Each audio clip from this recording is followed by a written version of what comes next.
warahmatullahi wabarakatuh dan selamat siang anak-anak bapak sekalian kelas 10 TSMA BC dan juga 10 TKRA bisa. Selamat bertemu kita kembali di minggu pertama bulan November ini untuk mempelajari kembali secara daring pembahasan kita, lanjutan pembahasan yang lalu, yaitu tentang kedudukan warga negara Indonesia. Tadi udah Bapak kirimkan sama kamu catatan, tolong dicatat itu ke buku catatan kamu, itu nanti sebagai sumber ujian kita pada bulan Desember. Dan jangan lupa Bapak pesankan sama kamu SPP bulan November supaya disiap-siapkan karena sudah mau menjelang tanggal akhir pembayaran SPP. Itu yang Bapak ingatkan sama kamu. Baik, anak-anak Bapak sekalian, kita tahu bahwa pada Undang-Undang Dasar 1945 pasal 26, pasal ini membicarakan masalah tentang penduduk suatu negara. Penduduk suatu negara ini terbagi dua, ada namanya warga negara, ada namanya penduduk.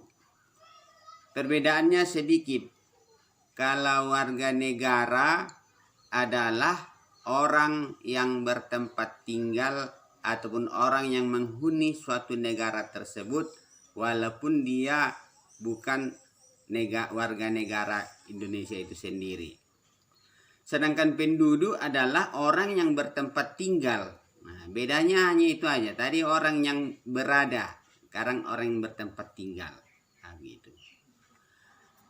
Suatu negara dikatakan berdiri negara tersebut diantaranya mempunyai syarat.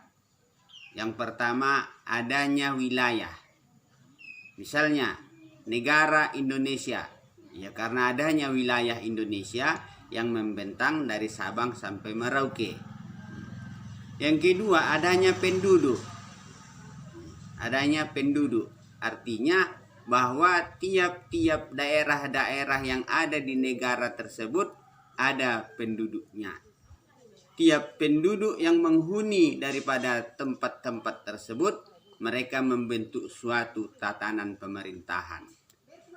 Pemerintahan mereka inilah digabungkan menjadi pemerintahan negara. Mulai dari pemerintahan desa, pemerintahan kecamatan, pemerintahan kabupaten, provinsi, antar provinsi digabungkan, maka terdapatlah pemerintahan daripada suatu negara.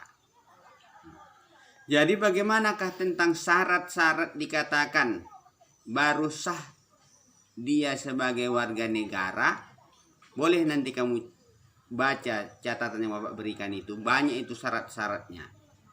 Di antaranya, kalau dia lahir di negara Indonesia, ayah mamanya orang Indonesia, maka dia dikatakan sah sebagai warga negara Indonesia. Atau sebaliknya, kalau ayahnya orang negara lain, ibunya pun dari negara lain, tapi dia lahir di Indonesia, juga termasuk ke dalam warga negara Indonesia. Nah, atau sebaliknya, ibunya orang Indonesia, ayahnya orang luar negeri, tapi dia lahir di Indonesia, warga negara Indonesia. Atau sebaliknya, ayahnya orang Indonesia, ibunya orang luar negeri, tapi dia lahir di Indonesia, termasuk warga negara Indonesia. Banyak lagi syarat-syarat lain untuk dinyatakan sebagai warga negara Indonesia. Jadi untuk itu kepada anak-anak Bapak sekalian, dipelajari, kalian bahas, tak pun siang, kapan sempat, ya silakan buka YouTube. Biar bisa kamu buka pembelajaran yang Bapak sampaikan. Nah, pelajari, biar ada nanti bekalmu untuk kau terjun ke masyarakat sesudah tamat dari SMK ini.